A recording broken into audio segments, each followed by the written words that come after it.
ఇయాల ఈ వేదిక మీద నుంచి పాపాల బైరోడు ఎందుకు రావాలన్నా నేను అడగదలుచుకున్నా. నేరెళ్ల దళితులను ఇసుక లారీల కింద తొక్కించినందుకు పాపాల బైరోడు రావాలా? ఖమ్మం జిల్లాలో గిట్టుబాటు ధర అడిగిన గిరిజన బిడ్డలకు బేడీలు వేసి నడి బజార్లో నడిపించినందుకు పాపాల బైరోడు అధికారంలోకి రావాలనా?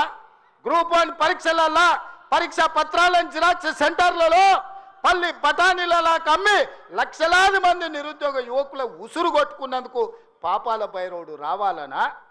పండించిన పంట కొనుగోలు చేయక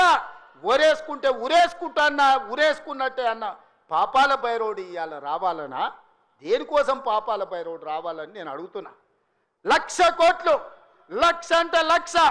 ఈ రోజే కాళేశ్వరం మొత్తం చూసి వచ్చిన కడుపు మండుతుంది. నిజంగానే ఈ చట్టాలు ఇవి లేకపోతే ఆటవిక రాజ్యమే అయితే అడవిలో చెట్టుకు ఊరేసిన తప్పు లేదు. 1,00,000 కోట్ల రూపాయలు గోదావరిలో మంట కలిపినందుకు పేరు మారుస్తవి, ఊరు మారుస్తవి, అంచనాలు మారుస్తవి, 1,00,000 కోట్లు దిగమింగుతవి. కాళేశ్వరం అని కడితే 3 ఏళ్లలోనే కూలేశ్వరం అయిపోయింది. దీనికి చెట్టుకు ఉరేసిన పాపం లేని తప్పులు చేస్తే అయినా ప్రజాస్వామ్యాన్ని నమ్మే మేము ఈరోజు సిబిఐ విచారణకి ఇచ్చినాం తప్ప చెట్టు గట్టేసి కొట్టలేదు. అదే నిజాం సర్కార్ అయితే ఇట్లా తప్పు చేసిన వాళ్ళు ఊర్లో కోదండం వేసి లాగులో తొండలు ఇడిచి తిరిగింది కళ్ళగొట్టేటోళ్ళు ఇట్లాంటి తప్పులు చేసిన వాళ్ళు. కానీ కాంగ్రెస్ పార్టీ కార్యకర్తల ప్రభుత్వం మంచిది కాబట్టే ఈరోజు ఇవన్నీ చేయలేదు. ఇవి చేసినందుకు పాపాల బైరోడు రావాలనా? దేనికోసం రావాలి? మళ్ళా కొడుకును ముఖ్యమంత్రిని చేయడానికి, అల్లుని మంత్రిని చేయడానికి, సారాలో సోడా పోసేటోని రాజ్యసభ చేయడానికి, బిడ్డకు ఎమ్మెల్సీ చేయడానికి పాపాల బైరోడు రావాలనా? దేనికోసం రావాలయ్యా నేను అడుగుతున్నా. ఈ కరీంనగర్లో ప్రజాపాలన పోవాలంటుండు ఒక దళిత బిడ్డ అట్లూరు లక్ష్మణ్, లేచి నిలబడి లక్ష్మణ్, ఒక దళిత బిడ్డను ఎమ్మెల్యేని కాదు ఇవాళ మంత్రిగా చేసినందుకు పార్టీ ఓడిపోవాలన్న జగిత్యాలలో ఇవాళ పొన్నం ప్రభాకర్ ఒక బలైన వర్గాల బిడ్డను మంత్రిని చేసినందుకు ప్రజాపాలన పోవాలనా? ఒక ఆది శ్రీనివాసును విప్పు చేసినందుకు ప్రజాపాలన పోవాలనా? ఓ విజయ రమణారావును విప్పు చేసినందుకు ఈరోజు ప్రజాపాలన పోవాలనా? శ్రీధర్ బాబు గారి నేతృత్వంలో నడుస్తున్న ఈ ప్రభుత్వం ప్రజాపాలన పోవాలనా? మిత్రులారా మీరు చెప్పండి.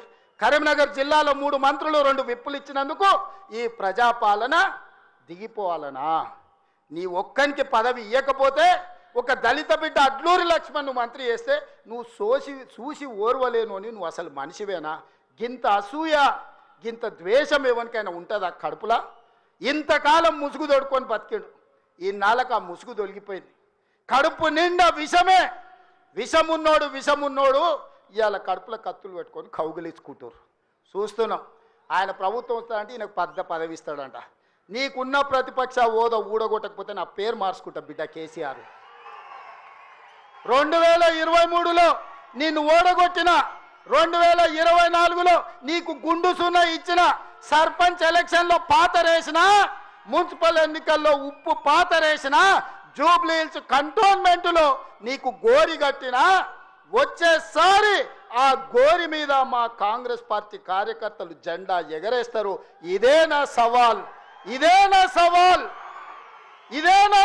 కాంగ్రెస్ పార్టీ కార్యకర్తల తరఫున.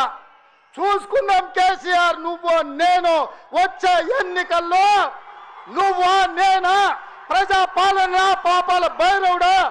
మా కాంగ్రెస్ పార్టీ కార్యకర్తల లక్షలాది మంది 10 ఏళ్ళు కేసులు కట్టుకొని జైలుకు పోయి ప్రాణాలు వదిలి ఊపిరి బిగబట్టి జెండా మోసి అధికారంలోకి వస్తే పాపాల బైరవుడు రావాలి, ప్రజాపాలన పోవాలి అని మాట్లాడడానికి నీకు సిగ్గెట్లొచ్చిందని నేను అడుగుతున్నా మనిషిని. అందుకే మిత్రులారా, ఈ ఆలోచన నుంచి నా మాటగా తీసుకోండి. ఎన్నికలు ఎప్పుడొచ్చినా ఒక్క మాట రాసి పెట్టుకోండి. చరిత్రల కేసీఆర్ గారు జగిత్యాలలో నిన్ను పాతరేసి 100 మీటర్ల లోతు గోతి తీసి పాతి పెట్టే కార్యక్రమం మా కాంగ్రెస్ పార్టీ జగిత్యాల కార్యకర్తలు తీసుకుంటారు. ఈ తెలంగాణ రాష్ట్రంలో ఈ ప్రాంతంలో ఒక చరిత్ర ఉన్నది. 94 నుంచి 2004 వరకు 2 సార్లు తెలుగుదేశం అధికారంలో ఉన్నది. 2004 నుంచి 2014 వరకు 2 సార్లు వైఎస్ఆర్ నాయకత్వంలో అధికారంలో ఉన్నది. 2014 నుంచి 2024 వరకు 2 సార్లు కేసీఆర్ నాయకత్వంలో ప్రభుత్వం ఉన్నది. 2024 నుంచి 2034 వరకు నేను మా మిత్రుడు మహేష్ గౌడ్ గారి నాయకత్వంలో ప్రజాపాలన ఉంటుంది. ఆనాడు వైఎస్ఆర్ డిఎస్ ఏ విధంగా అయితే 2 సార్లు పార్టీని అధికారంలోకి తెచ్చిండ్రో మళ్ళీ ఈరోజు చెప్తున్నా, అదే వైఎస్ఆర్ డిఎస్ నాయకత్వంలో ఎట్లయితే అధికారంలోకి వచ్చినామో ఈనాడు నేను మా మిత్రుడు మహేష్ గౌడ్ 2సారి అధికారంలోకి తీసుకొస్తాము, ప్రజాపాలనను ప్రజలకు అందిస్తామని చెప్పి నేను ఈ వేదిక మీద నుంచి చెప్పదలుచుకున్నా. చరిత్ర పునరావృతం చేసే బాధ్యత మాది, చరిత్ర నిర్మించే బాధ్యత నాది, చరిత్రలో సువర్ణ అక్షరాలతోని లిఖించే విధంగా ప్రజా పాలన అందించే బాధ్యత మాది. ప్రభుత్వ ఉద్యోగాలు ప్రైవేటు ఉద్యోగాలే కాదు, హైదరాబాదు నగరాన్ని మహానగరంగా నిర్మించుకునే బాధ్యత మాది. కూలిపోయిన కూలేశ్వరాన్ని చక్కగా చేసుకొని మళ్ళీ నీళ్ళు అందించుకునే బాధ్యత మనది.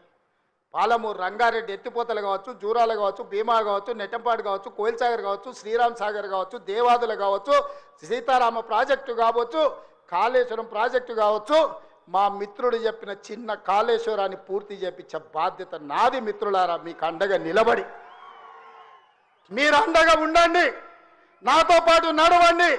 ఎవడు వచ్చినా తొక్కుకుంటబోయే బాధ్యత మనం తీసుకుందాం. ఎందుకు నీళ్ళెత్తలేవు? వస్తున్నాయా ఇప్పుడు? మరి ఏం చేయాలా? లాగులు వలిగేదాకా చంపాలి. మంచి మాట కాకపోతే ఏం చేస్తారు? మంచిగా కట్నే ఇల్లు పెట్టిపోయి కదా, 5 ఏళ్ళు నడిచింది కదా, మరి మీకేం బీమారీ వచ్చింది నాకు అర్థం కాదు. ఇంతింత పొడుగు మాటలు మాట్లాడుతుందా? అడ్డం పొడుగు మాట్లాడుతుందా? పొద్దున్న లేతే కేసీఆర్ చావాలి, నువ్వు 1000 జన్మలు ఇచ్చినా నేను చావనా కొడుకు అనుకుంటున్నావు.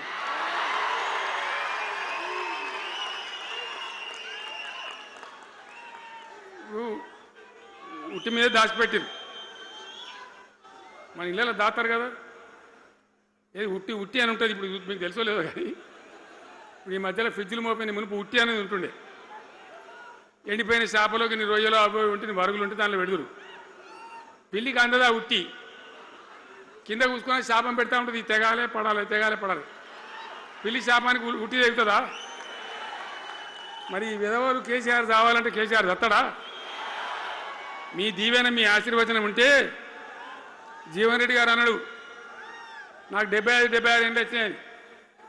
జీవన నేను చెప్తున్నా, నాకు కూడా 72 వచ్చినాయి. నీ వెనకనే నేను కూడా లైన్లోనే ఉన్నా. నేను ఒక్కటే మాట చెప్తున్నా, ఇక మా దేశభక్తి శ్రీనివాసేమో నాకు ఇంత పెద్ద కట్ట రాసి ఇచ్చాడు, నువ్వు మాట్లాడాలి ఇవన్నీ. అవన్నీ కాదు, ఇక్కడ దరిద్రం పోయేదాకా ఇక్కడ టాప్ టు బాటం అన్ని వర్గాల ప్రజలు ఇది మా తెలంగాణ, మేము గర్వంగా బతుకుతాం, సంతోషంగా బతుకుతాం, అన్ని వర్గాల ప్రజలు తలెత్తుకొని వచ్చేదాకా మనం సేవ చేయాల్సిందే, చివరి శ్వాస దాకా కూడా చేయాల్సిందే, తప్పనే తప్పదు. బ్రహ్మాండంగా ముందుకు తీసుకొని పోవాలి. మీరు కూడా నాకు 75 వచ్చింది కాదు, ఇవాళ మీరు 50-25 ఏళ్ళు తగ్గిపోయింది మీ వయసు. అంత యువకునిలాగా అంత ఉత్సాహంగా ముందుకు దూసుకొని పోదాం. తెలంగాణ ఎట్లా మంచి దాని సంగతి చూద్దాం. ఇక ఆ రోజు నేను చెప్పిన, వీళ్ళు కనుక గెలిస్తే ఈ దుర్మార్గులు వీళ్ళ గుండె లోపల తడి లేదు, వీళ్ళు రైతు బంధుకు రామ్ రామ్, దళిత బంధుకు జై భీమ్ అయిందా? అట్లే పక్క ముచ్చట ఇది. ఇక ఇవాళ ఇప్పుడు జీవన్ రెడ్డి గారు చెప్పిండు, కాంగ్రెస్ వాళ్ళు సభ పెట్టినాడు, కాటారంలో బుడరంలో పెట్టినాడు, ఆడ పైసలు ఎత్తారట. ఇది ఒక్కతే ఆపకేసే రైతు బంధు నెలకొకిస్తా, ఎకరానికా అంటే 2 నెలలకు 1 ఎకరానికి అంతేనా?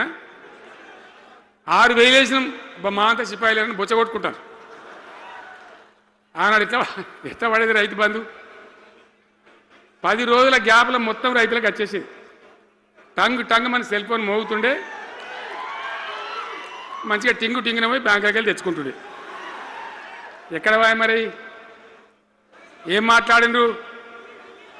ఉరుకుని బ్యాంకులో పోయి 2 లక్షలు 3 లక్షలు లోన్ తెచ్చుకొని తెల్లారే ఆనాడే సంతకం పెడతాం, లోన్లన్నీ మాఫీ అయినాయా? ఇట్లా అడ్డగోలు నోటికొచ్చిన మాటలు చెప్పి ఇష్టం వచ్చిన కథలు చెప్పి అర్రాసు పాట పడినట్ట. కేసీఆర్ 10,000 ఇస్తాడా, మేము 15 ఇస్తాం. పింఛన్లు 2,000 ఇస్తాడా, మేము 4,000 ఇస్తాం. వికలాంగులకు 4,000 ఇస్తాడా, మేము 6,000 ఇస్తాం అనే వరకల్లా మన వాళ్ళు మోసపోయి.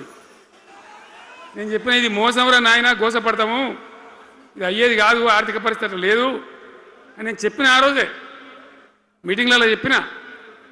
కానీ కొద్దిమంది ఆశపడితే ఏమైంది, 1.7%తో బీఆర్ఎస్ ఓడిపోయింది. మనం కూడా 39-40 ఎమ్మెల్యేలు గెలిచినాం, ఇంకో 10 మంది కొద్ది తేడాతోనే ఓడిపోయింది. అయితే 1.7% తేడాతోనే బీఆర్ఎస్ ఓటమి పాలైంది.